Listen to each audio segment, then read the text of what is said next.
کہا کہ مولانا مجھے اللہ نے حلال میں اتنا رزق دیا ہے کہ میں نے کبھی میوزک میں سوچا بھی نہیں تھا. اللہ کے ساتھ سودا کیا. کہتا تھا مولانا میں ایسے مرنا چاہتا ہوں کہ اللہ مجھ سے راضی ہو جائے. میں ایسے مرنا چاہتا ہوں. پہلے کم ہی یہ دعا مانگتا تھا. جب سے وہ گیا تو میں نے بھی بڑے زور شور سے روزانہ یہ دعا مانگنا شروع کیا کہ یا اللہ جب دنیا سے جائیں تو ہم سے راضی ہو. ایسی موت نہ دینا کہ تو ہم سے ناراض ہو. تیرے سامنے کھڑے ہونے کے قابل ہی نہ ہو. ایسی موت نہ دینا.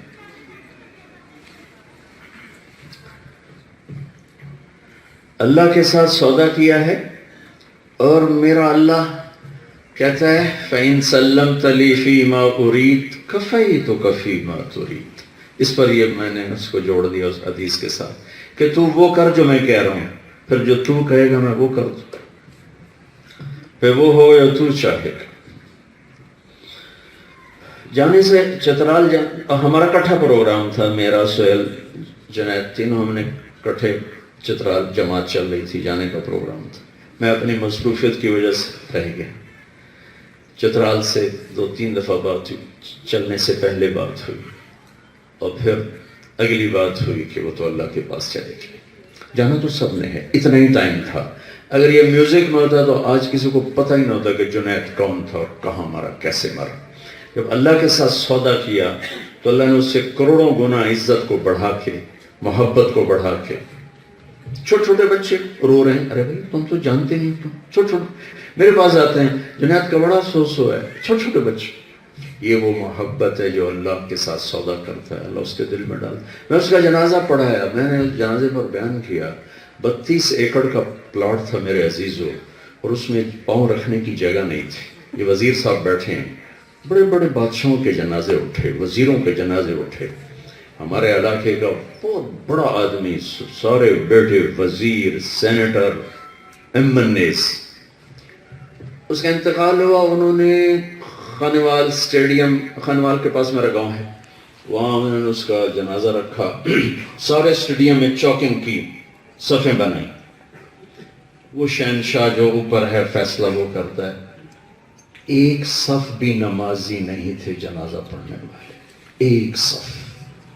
اور ہمارے ضلع کا سب سے بڑا آدمی تھا دنیاوی سٹیٹس کے لحاظ, مال کے لحاظ سے, سٹیٹس کے لحاظ, اور ایک صف جنازہ نہیں تھا. تو انہوں نے شرمندگی میں ایک صف کو توڑ کے 2 صفیں بنائیں کہ چلو کوئی بھرم رہ جائے. اور جنید کے جنازے میں آنکھوں سے دیکھ رہا ہوں. 32 ایکڑ کا پلاٹ ہے اور پاؤں رکھنے کی جگہ نہیں جب صفیں بنی. اور جب نماز شروع ہوتی ہے, یا میں اپنے باپ کا جنازہ, ماں کے جنازے پر تو میں تھا نہیں, میں حج پہ تھا, میں نے باپ کا جنازہ پڑھایا, مجھے اپنے پر قابو نہیں تھا. میں نے جنید کا جنازہ پڑھایا, مجھے اب بھی قابو نہیں ہے, اور اس وقت بھی قابو نہیں تھا. تو جب جنازہ شروع ہوتا ہے تو خاموشی چھا جاتی ہے. اب مسورات کو تو تجربہ نہیں, لیکن ہم مرد شریک ہوتے رہے. جب اللہ اکبر ہوتی ہے تو سناٹا چھا جاتا ہے. یہ واحد جنازہ ہے میری زندگی کا, میں نے اللہ اکبر کیا ہے.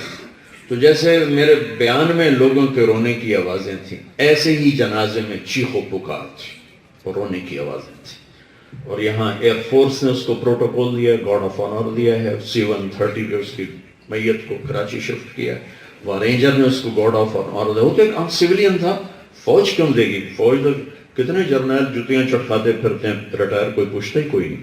اس نے اللہ کے ساتھ سودا کیا تھا, اپنے اللہ کے ساتھ سودا کیا. اللہ کے لیے اپنی دنیاوی وجاہت, عزت, شہرت کو ٹھوکر ماری. میں تمہیں اصلی دوں گا, یہ تو کچھ بھی نہیں. تو میرے عزیزو, نوجوان بھی ہو, ادھیڑ عمر بھی ہو, بڑی عمر بھی ہو, مرنے سے پہلے اللہ سے سودا کر لیں. یہ امتحان کی جگہ ہے. آپ عورت ہیں, آپ کا بطور عورت امتحان ہے. ہم مرد ہیں, بطور مرد ہمارا امتحان ہے. یہ معذور بچہ ہے, اس کے ماں باپ کا امتحان ہے, اس کا امتحان. ہم صحت مند ہیں, ہمارا صحت میں امتحان ہے.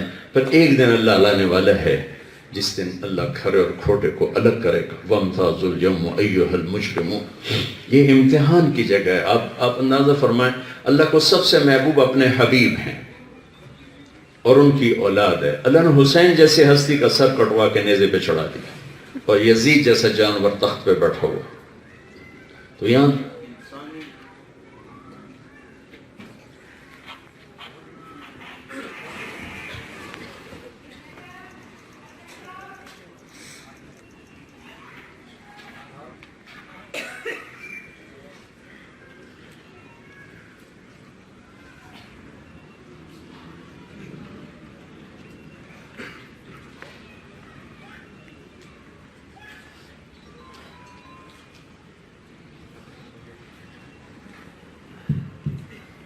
تو میرے عزیزو، آپ نوجوان ہماری نسل ہو، ہمارا سرمایہ ہو، چند مختصر سی چیز ہیں زندگی میں داخل کر لیں، زندگی خوبصورت ہو جائے گی۔ اپنے زندگی میں سچ کو شامل کر لیں، جھوٹ نہیں۔